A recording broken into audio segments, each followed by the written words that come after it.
Hi everyone, my name is Nicole Slowey and I am the Operations Director here at Qdos. In this video today, I'll be talking about the cost of living crisis and how it affects those who are self-employed. With inflation being at a 40-year high at 9.1%, not a day goes by where we don't hear a headline about the cost of living crisis, the increase in living expenses across both written and video media. From prices at the pump to groceries to household bills, every household in the UK is definitely feeling the impacts of the increased cost of living.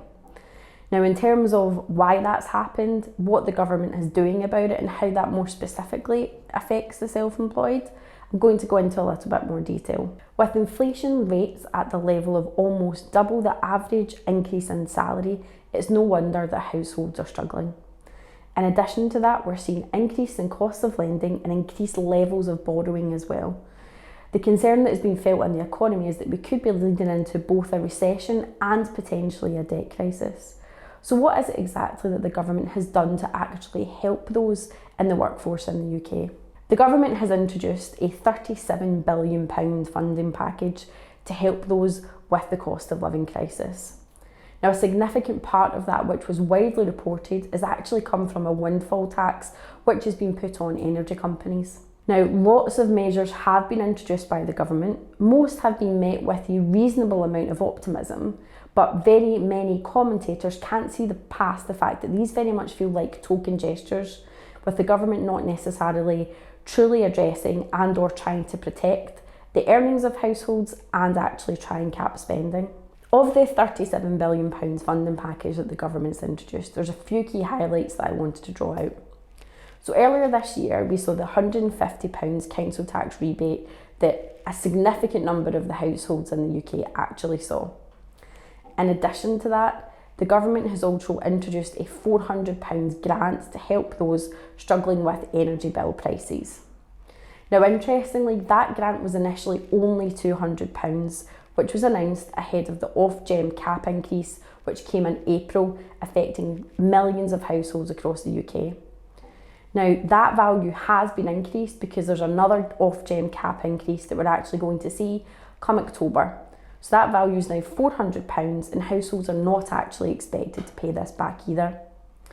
In addition to that, 8 million households in the UK will also receive a one-off payment of £650. Now, as I said earlier, whilst these measures have been met with an element of optimism, a lot of people don't feel that the government is truly doing enough to protect those that are most vulnerable and those who are going to be most significantly affected by the cost of living crisis. In terms of how these changes affect the self-employed, there's two aspects of this to really think about.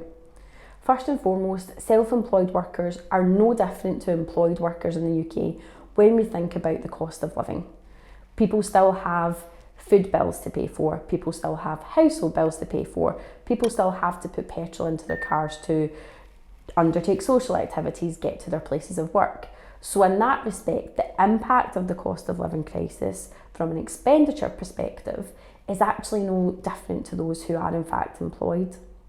Where there are some key differences comes back to the very nature of being self-employed. Unlike employed workers, self-employed workers don't have that security and certainty that comes with employment.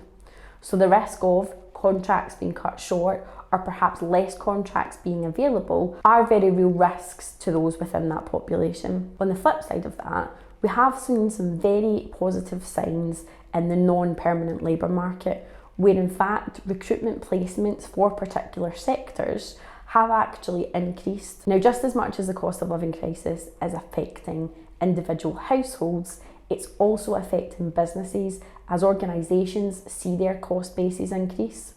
And what we often see is organisations then switching to and looking for contingent labour as a means to help fulfil projects and service demands within their organisation. And with that, we see more placements coming up for temporary positions, which again can be a real positive for the self-employed market.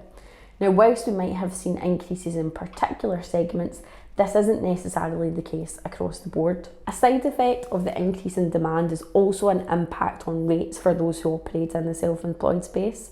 So where we have potentially greater demand for services, we do and can see rates in some instances also increasing.